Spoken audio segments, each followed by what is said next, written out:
is actually, Hearthmath is an actual proven science that shows that the heart actually has brain cells. I mean, the intelligence of the heart.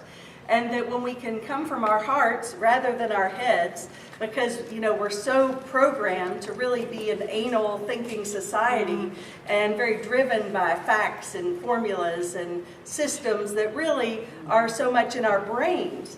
But we're not really taught to move that energy into our heart and to live from that place. And the energy and the intelligence of the heart exceeds that of the brain by millionfold, truly. And so he talks a lot about how we can use this intelligence, but first we have to know how to tap into it. And what we really need to do, there's many programs and things we can do to take our energy and just envision that our heart has, that we're breathing through our heart. He suggests that we touch our heart. And that reminder right there, just touching my heart, just sends that energy there. But anything we can do to get from here to here is going to have a major effect in a positive way in our world. And he spoke of the magnetic field that comes from our heart and the magnetic field that surrounds our planet. And that when we come from our heart, and I'm sure that Gregg will talk about it and Howard because it's so powerful, that when we go into these difficult times and people are afraid, and 9/11 is the example that they use so often, but they actually have documentation. This is a very much proven science. This is actually something that it's not a whim. It's something that science backs up, and he's very adamant about making sure that people understand this, because a lot of people think, oh, that's new agey or woo-woo, and it's not at all. Really, this is a proven science that we're just now really becoming aware of, and they're doing more and more and more research every day that is supporting this. So what happened after 9/11, of course, being a horrific world event, to say the least, thousands of people died.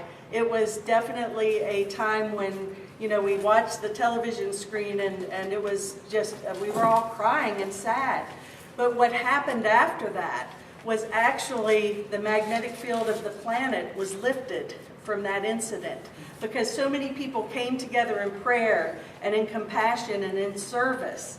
And from that incident, although it was a horrible time for America and the world, so many people coming together in love were able to literally shift from fear to love and raise the vibration of the planet. Now, I'm not suggesting by any means we need another event like 9/11. I choose not to even entertain that thought. I choose to see this world being created from here, right now, where we can all come from our hearts. We can envision and create a world where everyone thrives, everyone is feeling comforted and peaceful and whole and complete, and more than anything else, they're feeling a part of a bigger community.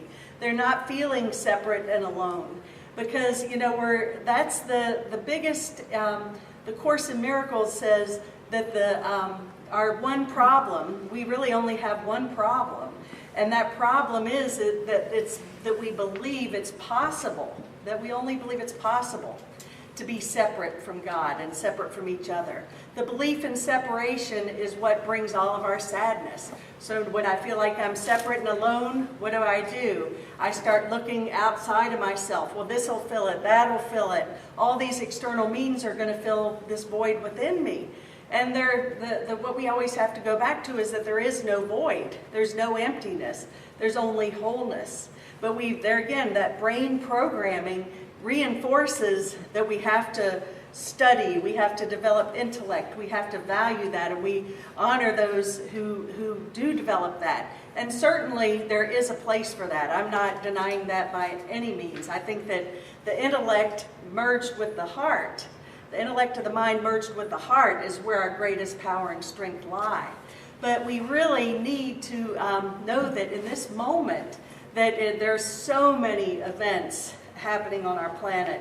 Ellen and I yesterday had a very interesting meeting with a gentleman who, to say the least, is a lot informed. And it appears that there's some things going on that are pretty wild and crazy.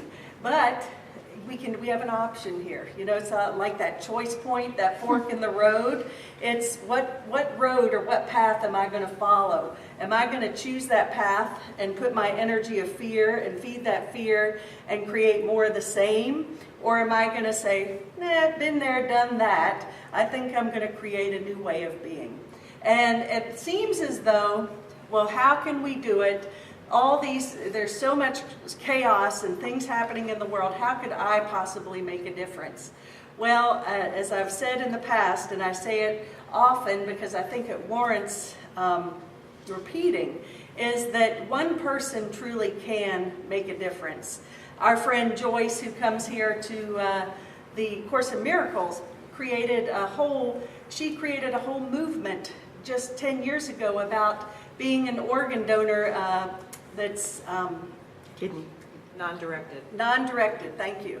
Organ donor. She was the first person to do this. And now there's millions of people who do this. And just from her one decision to say, you know what?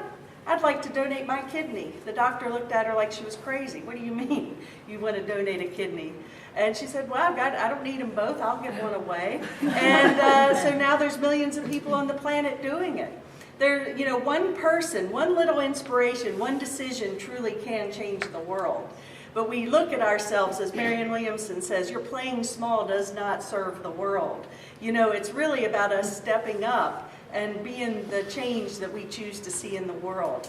And speaking of Marianne Williamson, as I left the house this morning just scanning Facebook, she just made a little quote, you know, just one-line quote that was really, what do you think the most healing thing we can offer the world is? Love. Ourselves.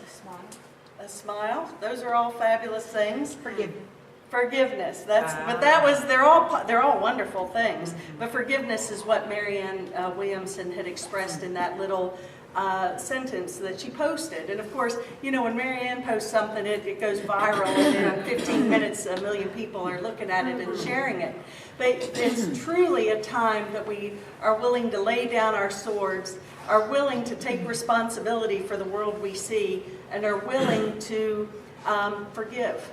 And forgive means that I'm willing to let go of my investment in what I think has been done to me or to the world, because that is our true function.